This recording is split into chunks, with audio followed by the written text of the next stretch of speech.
Assalamualaikum warahmatullahi wabarakatuh. Nama saya Ulfa Sanatul Fitri, NIM 19005041. Baiklah, saya akan menyampaikan hasil analisis video yang berjudul Administrasi Pendidik dan Tenaga Kependidikan. Yang pertama, pengertian tenaga kependidikan. Menurut Undang-Undang Nomor 20 Tahun 2003, tenaga kependidikan adalah mereka atau anggota masyarakat yang mengabdikan diri kemudian diangkat untuk menunjang penyelenggaraan pendidikan. Mereka hadir dalam menunjang proses pelaksanaan pendidikan dalam satuan pendidikan atau sekolah. Selanjutnya itu pengertian dari administrasi pendidik dan tenaga kependidikan. Administrasi pendidik dan tenaga kependidikan adalah proses atau aktivitas pengelolaan sumber daya manusia, mereka yang disebut pendidik atau tenaga kependidikan karena mengelola proses pendidikan dengan mendesain sedemikian rupa. Selanjutnya itu proses dari administrasi pendidik dan tenaga kependidikan. Yang pertama yaitu pengadaan atau penerimaan. Adanya kegiatan penerimaan dari semester ke semester. Hal ini berdasarkan analisis kebutuhan yang diperlukan oleh peserta didik. Selanjutnya yaitu rekrutmen.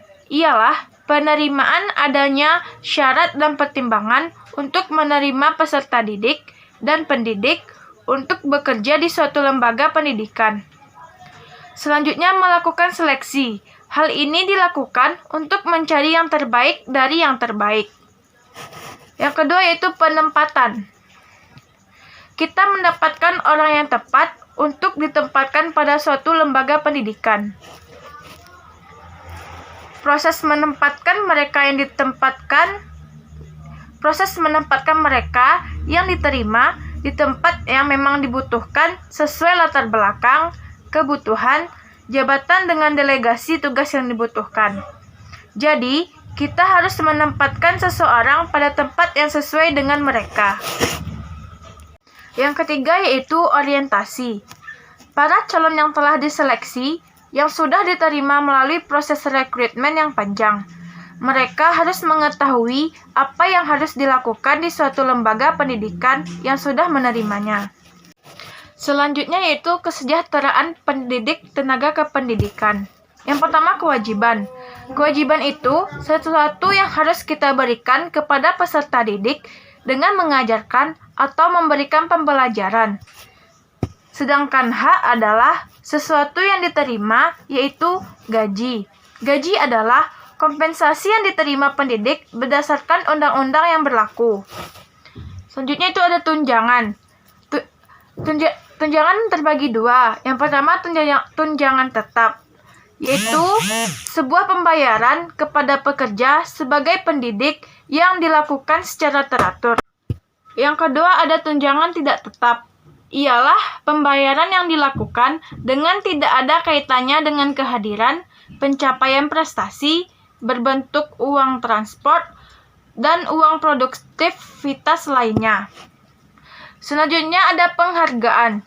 Penghargaan adalah sesuatu yang diberikan untuk menarik orang lain mau menjaga atau melakukan pekerjaan datang tepat waktu dan memotivasi mereka untuk melakukan pekerjaan sebaik mungkin. Selanjutnya ada cuti pendidik dan tenaga kependidikan. Undang-Undang Nomor 13 Tahun 2002, Pasal 79 Ayat 2, yaitu seorang pekerja atau tenaga pendidik dan kependidikan punya hak cuti tahunan. Itu lamanya sekurang-kurang 12 hari. Perempuan boleh mengambil cuti sebulan atau 2 bulan sesudah melahirkan. Selanjutnya, hak yang akan diterima oleh tenaga kependidikan adalah pembinaan dan pengembangan. Pembinaan adalah suatu kemampuan teknis dikembangkan secara teoritis dan konseptual, keseluruhan dengan pekerjaan serta latihan. Langkah pengembangannya itu tentukan kebutuhan, sasaran, dan identifikasi program belajar. Evaluasi ini dilakukan dengan yang namanya 5W tambah 1H. Hal ini dilihat sejauh manakah proses pendidikan berjalan sesuai dengan tujuan yang telah direncanakan. Dari yang 5W+1H ini, terdapat yaitu what, yaitu apa yang dinilai, why, kenapa dinilai, where, di mana penilaian dilakukan, who, siapa yang seharusnya menilai, when, kapan penilaian itu terjadi, dan how, bagaimana instrumen itu sebagai cakrawala pendidikan. Evaluasi ini menjadi perbaikan untuk rencana selanjutnya. Selanjutnya, peran pendidik dan tenaga kependidikan, yaitu memberikan masukan kepada peserta untuk giat dalam belajar sampai kapanpun dan berkelanjutan, di mana pendidik dan tenaga kependidikan bisa memotivasi anak agar giat belajar, agar bisa meraih kesuksesan nantinya. Karena pendidik dan tenaga kependidikan itu memiliki tujuan agar peserta didik bisa menjadi pandai yang dulunya tidak tahu, sekarang menjadi tahu. Apapun itu keadaannya, pendidik dan tenaga kependidikan harus bisa membantu peserta didik dalam proses pembelajaran. Pendidik dan tenaga kependidikan tidak hanya mengajar saja, tapi juga harus bisa dekat dengan peserta didik, agar semakin mudah dalam pelaksanaan proses pembelajaran.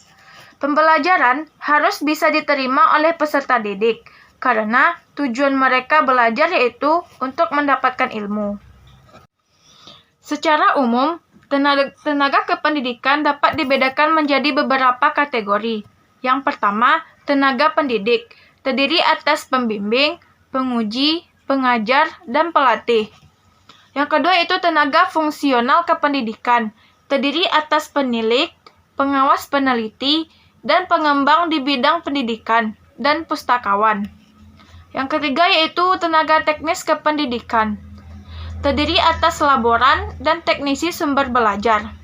Yang keempat, tenaga pengelola satuan pendidikan, terdiri dari kepala sekolah, direktur, ketua, rektor, dan pimpinan satuan pendidikan luar sekolah. Yang terakhir, tenaga lain yang mengurusi masalah-masalah manajerial atau administratif kependidikan. Selanjutnya ada administrasi pendidik dan tenaga kependidikan meliputi hal-hal sebagai berikut. Yang pertama, pendayagunaan ketenagaan. Meliputi yang pertama, kelayakan guru mengajar. Terdiri dari pelaksanaan pembagian tugas guru, tenaga teknis, dan tata laksana. Yang kedua, pemberian tugas tambahan kepada guru, tenaga teknis yang belum memenuhi jumlah jam wajib mengajar.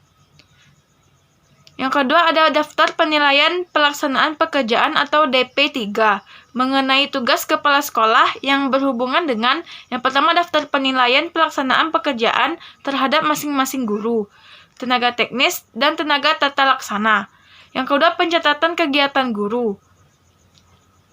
Yang ketiga, ada daftar urut kepangkatan disusun sesuai dengan ketentuan dan perubahan formasi sekolah. Yang keempat, ada mutasi kepangkatan, terdiri dari pengusulan kenaikan pangkat atau tingkat guru yang dilaksanakan sesuai dengan ketentuan yang berlaku. Yang kelima, yaitu ada pengembangan ketenagaan, yang terdiri dari daftar urut prioritas guru, pembinaan secara teratur terhadap guru, langganan majalah profesi, pemberian dorongan untuk menambah pengetahuan. Yang keenam, usaha kesejahteraan pegawai, meliputi penyelesaian keanggotaan, peningkatan kesejahteraan yaitu koperasi, kegiatan rekreasi, dan olahraga. Dan yang terakhir yaitu tata tertib kerja.